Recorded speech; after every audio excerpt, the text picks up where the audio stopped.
வாழை மானவும் இந்த மூட்டு பகுதியும் ஜாயிண்ட் ஆகக்கூடிய இடம் தான் கண்ணாடி மண்டை. இந்த மாதிரி ஒரு வெட்டு வெட்டுங்க. வாழையோட கை, இது நாங்கள் கைன்னு சொல்லுவோம், வாழைக்கை.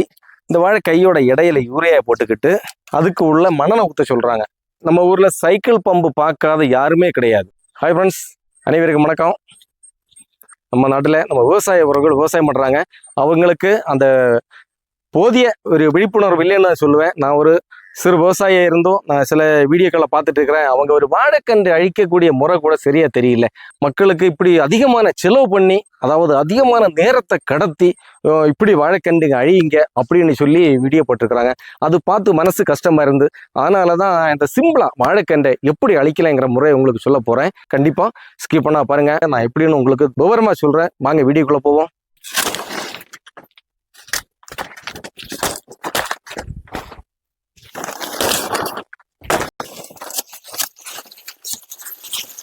அந்த சொந்தங்களே, நான் இந்த வீடியோ போடுறது யாரையும் குறை சொல்றது கிடையாது. ஏன்னா ஒரு விழிப்புணர்வு இன்மையாக ஒரு வீடியோ போட்டிருந்தாங்க. அதாவது மக்களுக்கு தவறான ஒரு அதிக நேரத்தை செலவு பண்ணக்கூடிய ஒரு வீடியோவை போட்டிருந்தாங்க.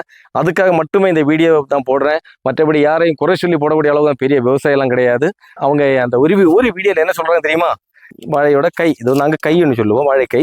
இந்த வாழைக்கையோட இடையில யூரியா போட்டுக்கிட்டு அதுக்கு உள்ள மணலை ஊற்ற சொல்றாங்க. நம்ம வாங்குறது 1 லிட்டர் மண்ணெண்ணெய் என்ன விலை ஆகும்னு நீங்களே யோசிச்சு பாருங்க. அதாவது இப்போ எங்க நியாய விலை கடையில கிடைக்க 2 லிட்டர் மண்ணெண்ணெய்னு சொல்றாங்க. கிடைக்கிறது 1/2 லிட்டர். 1/2 லிட்டர்லயும் ஒரு 350-400 மில்லி மண்ணெண்ணெய் இருக்கும். பாருங்க, ஒரு வாழை மூட்டில் எத்தனை கன்று நிற்கணும் பாருங்க. இந்த வாழைக்கெல்லாம் இதே மாதிரி வளரும்போ இந்த தேவையற்ற கன்றுகள் அழிக்கிறதுக்காக நீங்க யூரியா போட்டுக்கிட்டு அது ஒவ்வொரு கையோட இதுலயும் மண்ணெண்ணெய் ஊற்றியாச்சுன்னா எவ்வளவு நேரமாகும், மக்களுக்கு எவ்வளவு செலவு இருக்கு, எவ்வளவு வீணாகும், அதை பற்றி தான் சொல்றேன்னு தவிர வேற யாரையும் குறை சொல்றது இல்லை.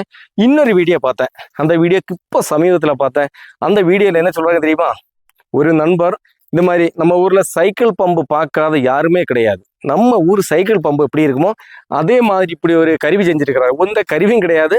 2 பைப்பு, ஒரு பைப்பு இப்படி நீட்டமா, ஒரு பைப்பு இது மாதிரி செஞ்சிருக்கிறாரு. இந்த பைப்புக்குள்ள ஓட்டையா இருக்கும். என்ன பண்றது தெரியுமா? இந்த அறுத்து விட்டுக்கூடிய வாழைக்கன்றுக்கு கொண்டை பகுதியில இப்படி கொடுத்துக்கிட்டு இப்படியே சுத்த வைக்கிறாங்க.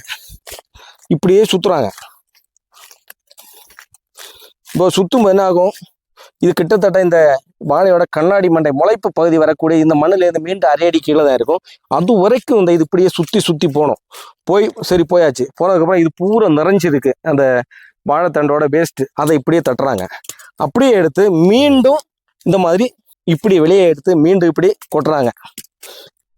அதே மாதிரி மீண்டும் ஒரு 4-5 தடவை கொட்டுறாங்க. அப்போ ஒரு நண்பர் கேட்டிருந்தாரு, அழகான கேள்விதான். இப்படி செஞ்சாச்சுன்னா ஒரு 100 மூடு வாழையில இருக்கக்கூடிய கன்றுகள் அழிக்கிறதுக்கு 1 மாதமோ 1 வருடம் 1 ஆண்டு ஆகுமோ அப்படி கேட்டிருந்தாங்க. கண்டிப்பா இந்த மாதிரி நீங்களே யோசிச்சு பாருங்க. இந்த மாதிரி சுத்தி எடுத்து இப்படி தட்டி விட்டாச்சுன்னா எவ்வளவு நாள் ஆகும்? ஒரு இதா இருக்கக்கூடிய இந்த 7-8 கன்றுகள் கூட 1 மணி நேரத்தில் அழிக்க முடியாது. அவர் கேட்டது சரியான கேள்விதான். நான் எந்த முறையில வாழைக்கன்றுகள் அழிக்கிறேன் அது உங்களுக்கு சொல்றேன். இப்போ நீங்க பாக்குறது ஒரு வீணா போன வாழை. அதாவது எங்க ஊர்ல குந்தன்னு சொல்லுவோம். குந்தஞ்சாடினது குலைக்கல்ல. அந்த கொலை வெட்டி இருந்தா கண்டிப்பா உங்களுக்கு தெரியும், கண்டுபிடிக்கலாம். கொலை வெட்டின வாழை இல்லை. இந்த வாழையில உள்ள கன்றுகளை தான் எப்படி அழிக்கிறேன்னு உங்களுக்கு சொல்லி காட்டுறேன். அதாவது வாழையில முளைப்பு பகுதி, வாழைக்கும் அந்த வாழைக்கடை மூட்டு பகுதி நாங்கள் வாழை மானம்னு சொல்லுவோம். அந்த வாழை மானம் முடியக்கூடிய இடத்துல இருந்து நான் ஒரு கன்று எடுத்து உங்களுக்கு காட்டுறேன். அதாவது வாழைக்கன்று மண்வெட்டியால் வெட்டியாச்சுன்னா அது மண்வெட்டியால ஒடிஞ்சு போகும். நான் கடப்பாறையும் இன்னொன்று எங்கள் ஊரில் இது குந்தாலின்னு சொல்லுவோம், மட்டாசுன்னு சொல்லுவோம். இது வச்சு தான் கன்று இழப்பேன். உங்கள் ஒரு கன்று இலக்கி அதோட உங்களுக்கு காட்டுறேன்.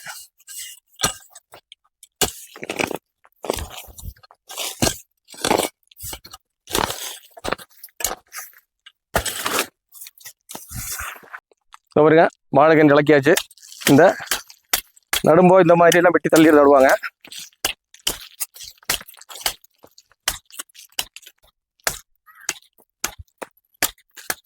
ஓகே, வாழைக்கன்று பார்த்தீங்க. இதோட வாழையோட நாங்கள் இந்த பகுதி கீழே இதை வாழை மானம்னு சொல்லுவோம்.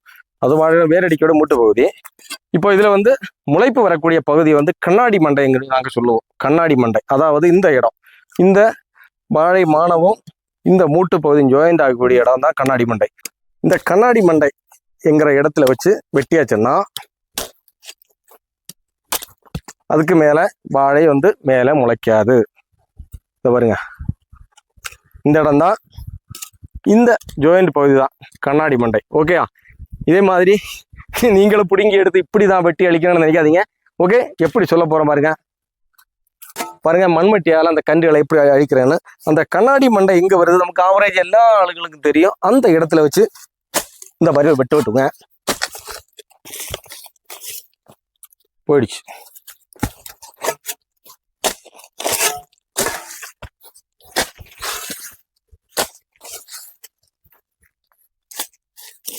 பாத்தீங்களா?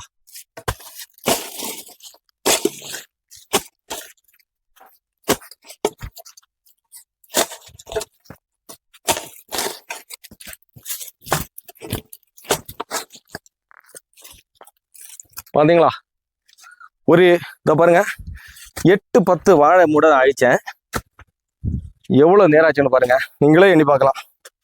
பாருங்க, இந்த 8-10 வாழைக்கன்றுகள் அழிச்சேன், எவ்வளவு சுலபமா அழிச்சேன்னு பாருங்க. அப்போ ஒரு தோட்டத்தை எத்தனை மணி நேரத்தில் அழிக்கிறான்னு பாருங்க. ஓகே அன்பு சொந்தங்களே, நான் கன்று அழிச்ச பார்த்தீங்க, நான் வீணா போன வாழையை தான் அழிச்சேன். மற்றபடி நல்ல கன்றுகளை அழிக்காதீங்க. உங்களுக்கு தேவையான இலக்கி மாற்றி நடுங்க. யாராவது கேட்டாலும் அவங்களுக்கு கொடுங்க, ஃப்ரீயாக கொடுங்க, காசு வாங்கிட்டு கொடுங்க. அன்பு சொந்தங்களே, நான் இந்த தெளிவின்மை இல்லாமல் 2-3 வீடியோ போட்டு பார்த்துருந்து நான் உங்களுக்கு அதை தெளிவுபடுத்த வேண்டிய வீடியோ போட்டு விவரமாக சொன்னேன். ஒரு வாழையில மூட்டிலிருந்து 10 கன்றுகளை எவ்வளோ சுலபமாக ஒரு 10-20 செகண்ட்லேயே அழிக்கிறத வரை உங்களுக்கு அழித்து காட்டினேன். இந்த வீடியோ சிறு விவசாயம் பண்ணுவாங்கல்ல, அவங்களுக்காக போட்ட வீடியோ. என்னுடைய இந்த வீடியோ பிடிச்சிருந்த லைக் பண்ண மறந்துடாதீங்க. என்னுடைய சேனல் பேர் சீரா 2004. சப்ஸ்கிரைப் பண்ணி வச்சுக்கோங்க. ஏதாவது வழியில் தேவையுள்ள ஒரு சிறு பாயிண்ட், சிறு கருத்து உங்களுக்கு தந்துக்கிட்டே இருப்பேன். ஓகே அன்பு சொந்தங்களே, அடுத்து இன்னொரு வீடியோவில் பார்ப்போம். அது வரைக்கும் என்னுடைய வீடியோ பார்க்கக்கூடிய நல்லுள்ளங்கள் அனைவருக்கும் நன்றிகள், வணக்கம், பை பை.